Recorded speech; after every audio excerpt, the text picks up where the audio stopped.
Last time on Are We the Bad Guys? A live Dungeons & Dragons stream.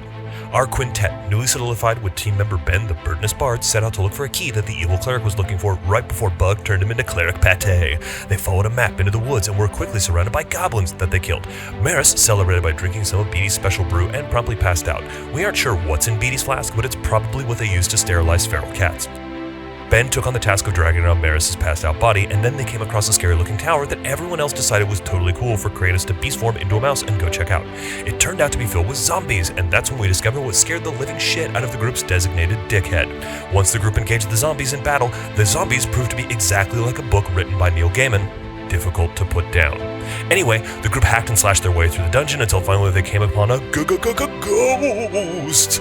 It immediately possessed Kratos, and the only logical thing to do was for everyone to punch him in the face until he passed out. Once that was done, and the ghost left his body, Bug woke him up with her special hug, only for the ghost to possess Kratos again, so Beatty and Bug had to punch him in the head a lot more. This sort of repeated itself until the ghost took one particularly nasty swing at Bug, who then went into fucking beast mode. She shrugged off a mortal wound, glowed with the power of 1,000 K-pop bands, and struck down the ghost with the holy half-orc fury. After that, there was a summoning circle that required a crude remodel, and the group spent the night in a spooky library. And then, just when they were about to go fight a group of possessed red cloaks, Maris woke up and was a big help when everyone else looked like they were getting murdered until they died from it. Anyway, last week was some serious dungeon-based hack and slash, and everyone is covered in blood, and they are about to walk into what is probably a very nasty boss creature, and someone sure as fuck is gonna die this time, but this time it's on their terms, and not because they made a dumb mistake and walked face first into a trap.